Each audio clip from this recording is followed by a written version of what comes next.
공부 잘하는 상위 프로가 의대를 가잖아요. 다큐멘터리도 나왔었던 의대 공대 논란이 여기에 대해서 혹시 어떻게 생각하시는지. 그 얘기를 듣고 되게 충격을 받았어요. 아니 그런 천재가 의대에서 이런 일을 하는 거는 국가적인 손해가 아닌가? 라는 생각을 사실 저는 했었거든요. 안녕하세요. 오늘은 자연스러운 저의 얘기이기도 하고 많은 부모님들이 고민하시는 내용이기도 할 것 같아요. 어떻게 하면 우리 아이가 공부를 잘할까? 인데요. 저도 이제 첫째 애가 10살 초등학교 3학년이다 보니까 앞으로 어떻게 공부를 시켜야 될지에 대해서 되게 많은 고민을 좀 하게 되긴 해요. 어떤 방법 때문에 잘할 수 있었나요? 저한테 그런 질문들을 자주 해주시거든요. 그래도 의대를 입학을 해서 어느 정도 공부를 좀 했고 꽤 오랜 기간 공부를 해왔던 사람이니까 저의 공부 철학이나 공부했던 방법들 또 의대 시절에 어떻게 공부했는지 얘기를 드려볼까 합니다. 원장님 책만 읽는다고 공부가 잘 되는 건 아니잖아요. 그렇다고 필요 없는 것도 아니고 그럼 결국 공부 잘하는 애들은 뭐가 다른 걸까요? 요즘에도 저도 그 얘기를 되게 많이 들어요. 독서가 되게 중요하다. 근데 사실 저는 저희 신랑이랑 연애하면서 책 얘기를 하는데 저희 신랑이 진짜 책을 아무것도 모르는 거예요. 저는 책을 굉장히 많이 읽었고요. 살면서 레미제라블 한 권 읽었다는데 그 한 권도 제대로 안 읽었대요. 그런데 수능을 제가 국어에서 2개 틀렸거든요. 근데 저희 신랑이 하나 틀렸대요. 그래서 정말 되게 큰 충격을 받고 이게 뭐지? 사실 수학능력 시험이라는 것도 텍스트를 읽고요. 그 안에 있는 내용을 내가 파악해서 그거를 나의 지식으로 만들어서 내 거화 만들 수 있는 사람인가 이거거든요. 그래서 그거를 확인하는 시험이기 때문에 독서가 사실 중요하긴 합니다. 하지만 책을 안 읽었다고 해도 중요한 내용을 파악하고 내 거로 만들 수 있는 능력이 있다면 그건 충분히 공부를 할 수 있는 사람이고 수학능력 시험에서 국어 시험을 잘 볼 수 있는 사람인 거죠. 그래서 제 남동생도 독서를 하기는 하지만 뭔가 궁금하면 본인이 궁금한 내용을 직접 찾아서 인터넷에서 굉장히 많이 공부를 했어요. 그랬더니 국어 시험을 수능에서 하나 틀렸나 그랬어요. 진짜 이 정도면 유전 아닌가요? 글쎄요, 근데 유전이라고 하기에는 첫째 남동생은 잘 못 봤어요. 그래서 책을 읽어야만 공부를 잘한다가 아니라 자기가 관심 있는 분야에 대해서 그런 내용들을 찾을 수 있고 내 거를 만들 수 있는 능력을 키우는 거. 그게 사실 중요한 것 같아요. 그래서 제가 좀 추천을 드리고 싶은 방법은 아이들이 궁금해하는 거를 자꾸 글로 제시해 주는 거예요. 우리 애기가 공룡을 궁금해하면 공룡에 대한 설명이 써있는 책이라든지 인터넷에서 찾은 자료여도 읽고 무슨 내용인지 요약해서 나한테 설명도 해줄 수 있게 반복해 주시는 게 언어 능력을 향상시키는 데는 제일 큰 도움이 되는 것 같아요. 독서가 목적이 아니라 텍스트를 내꺼할 수 있는 그걸 만드는 게 제일 중요한 것 같고요. 원장님이 말씀하신 것처럼 의대를 가셨잖아요. 네. 좀 많이 힘든가요? 근데 그게 사람의 성향 따라 다른 것 같긴 해요. 저는 의대 공부가 굉장히 잘 맞았어요. 일단 저는 수학이 되게 어려운 사람이었거든요. 근데 의대 공부는 수학 같은 게 하나도 없어요. 저희 남편 같은 경우는 공대를 갔는데 못하겠더래요. 너무 어렵대요. 이 공부 못하겠다 싶어서 공부를 다시 해서 의대를 갔거든요. 근데 저도 아마 그랬을 것 같아요. 의대 공부는 물론 외울 게 되게 많고요. 그리고 본과가 되면 매주 시험을 봐요. 저는 워낙 어렸을 때부터 의사가 너무 되고 싶었고 사람들의 질병을 치료해 줄 수 있는 사람이 되고 싶다는 굉장한 목표의식이 있었기 때문에 그 의대 공부가 힘들다기보다는 이런 것도 너무 신기하고 이럴 때는 이렇게 치료하는구나 이런 걸 알아가는 과정이 굉장히 재미있었던 것 같아요. 근데 의대에서 성적 압박이 심하지 않나요? 그렇죠. 왜냐면 의대가 유급이 있거든요. 본과 때 되면은 해부학, 생리학, 병리학 뭐 이런 식으로 다 배우는데 그 과목 중에 한 개만 F가 돼도 다시 공부해야 돼요. 다음 학기에 다시 신청해서 들을 수 있는 게 아니라 다시 원래 본과 1학년으로 가서 후배들이랑 같이 공부를 해야 돼서 그 압박이 좀 있죠. 그래서 되게 힘들어하는 친구들도 많아요. 의대 때 멘탈이 나갔던 쪽은 따로 없으셨어요? 공부를 하면서는 진짜 없었고요. 레지던트 때 있었죠. 기억나는 썰 하나 혹시? 레지던트 때는 진짜 힘든데요. 얘기만 해도 벌써부터 눈에 눈물이 막 고일 것 같아. 레지던트 1년차보다는 저는 2년차 때가 힘들었고요. 2년차 때가 중환자실을 돌아요. 신생아 중환자실도 있고 소아 중환자실이 있는데 아이가 아프고 생사를 넘나드는 거를 봐야 되는 게 사실 굉장히 힘들었어요. 체력적으로 힘든 거는 오프 때 쉬고 자면 되는데 제가 주치의를 하는 동안에 아이를 떠나보내게 되면 그 아이 옆에서 이제 울고 계시는 부모님들을 보는 것도 굉장히 멘탈적으로 힘들었던 것 같아요. 그런 일들이 좀 힘들었었던 것 같아요. 공부는 뭐 하면 되죠. 네. 하면 네. 되는 원장님만의 공부가 있었을까요? 너무 자연스럽네요.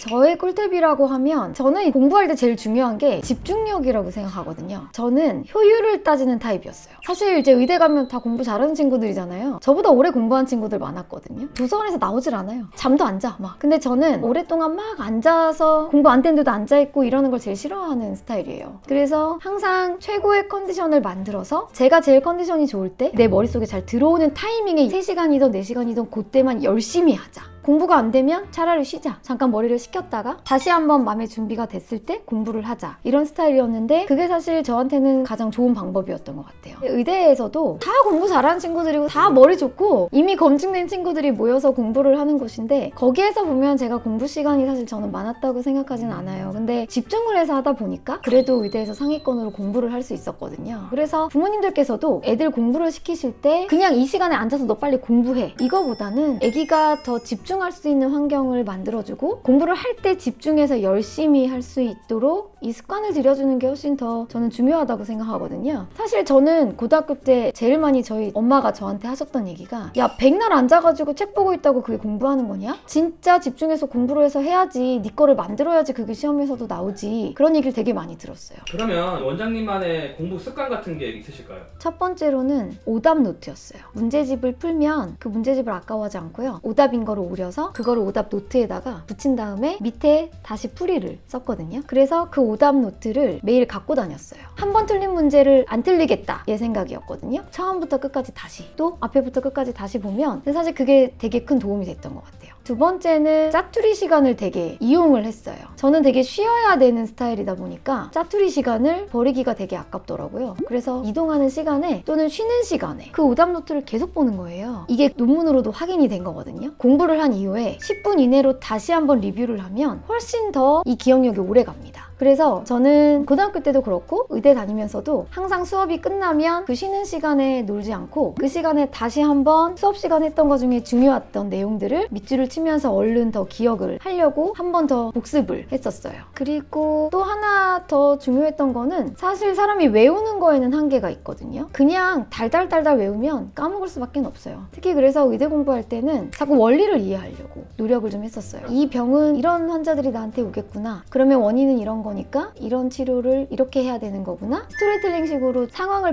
반복해가면서 기억을 해두면 훨씬 더 기억력이 오래 가더라고요. 그런 공부 방법들이 조금 저한테는 큰 도움이 됐었던 것 같아요. 내용이 없는 내용이긴 한데 요즘에 네. 제일 대두되고 있는 게 뭐예요? 다큐멘터리에 나왔었던 의대 공대 논란이 혹시 아시나요? 몰라요. 공부 잘하는 상위 1%가 그렇죠. 공대를 다 의대. 갔다가 의대를 가잖아요. 여기에 대해서 혹시 어떻게 생각하시는지. 제 중학교 때 저의 친한 친구가 천재였어요. 저는 중학교 때 전교 1등을 한 번도 못했거든요. 그 친구가 항상 1등이었어요. 뭐 어떻게든 따라갈 수 없는 천재였어요. 근데 저는 일반고를 가고 그 친구가 과학고를 갔어요. 그래서 나중에 서울대 공대였나를 걔가 들어갔다고 저는 들었고 몇 년 있다가 소식을 들어보니까 서울대 의대로 편입했다는 거예요. 그래서 그 얘기를 듣고 되게 충격을 받았어요. 아니 그런 천재가 의대에서 하는 거는 되게 국가적인 손해가 아닌가? 라는 생각을 사실 저는 했었거든요. 제가 의대 공부를 해서 봤을 때는요. 의대는 사실 굉장히 큰 머리가 필요하지 않아요. 사실 되게 기본적인 공부고요. 많이 외우고 공부량이 많아서 그렇지 굉장히 큰 창의력이 필요하거나 그런 직업군은 저는 아니라고 생각을 합니다. 물론 똑똑한 사람들이 의사가 되면 좋아요. 똑똑한 사람들이 환자들을 치료를 해야겠죠. 그렇지만 어느 정도 정답이 있는 분야이기 때문에 사실 의학도 의공학이라 그래서 의료에 더 큰 발전을 할 수 있는 것들은 이런 공학적인 게 합해져서 도움을 줘야 되거든요. 그거는 저같이 기본 의대를 나온 사람들이 하기에는 공학적인 분야가 되게 많아서 그런 것들을 커버해주기엔 되게 어렵거든요. 그런 천재, 진짜 머리가 좋은 친구들은 공대를 가서 그런 천재적인 분야를 하고 그런 발전을 이루기 위해서는 공대가 굉장히 전 중요하다고 생각합니다. 특히나 또 피부 미용 쪽으로 많이 빠진다고 하더라고요. 그렇죠. 사실 이게 의사 환경 때문에도 돈이 되는 피부 미용 쪽으로 의사들이 일을 하게 되기 때문에 나라의 미래를 위해서는 그런 천재적이고 정말 머리가 좋은 사람들이 공학적으로 발전을 많이 일으킬 수 있도록 국가적인 지원이랑 그런 인재들을 대우해주는 것들이 나라에서도 꼭 필요하다고 생각을 합니다. 민감한 주제인데 말씀 잘해주세요. 괜찮을까요, 이 정도면?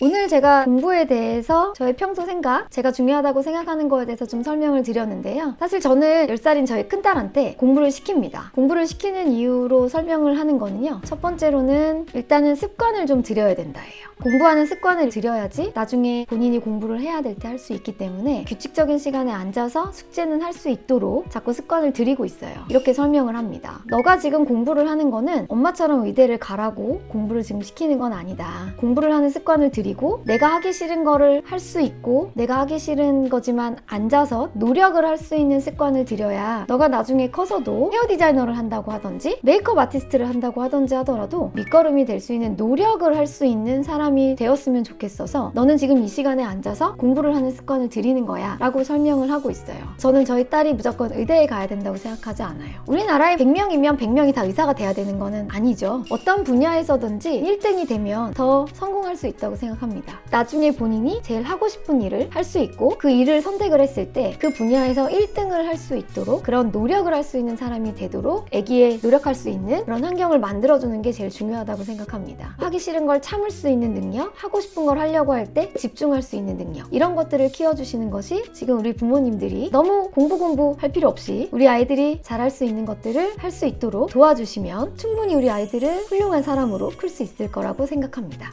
오늘 영상도 저의 수다타임처럼 찍어봤는데요. 그래도 이런 생각들이 여러분들한테 큰 도움이 좀 되었으면 좋겠습니다. 구독과 좋아요, 알림 설정 부탁드릴게요. 감사합니다.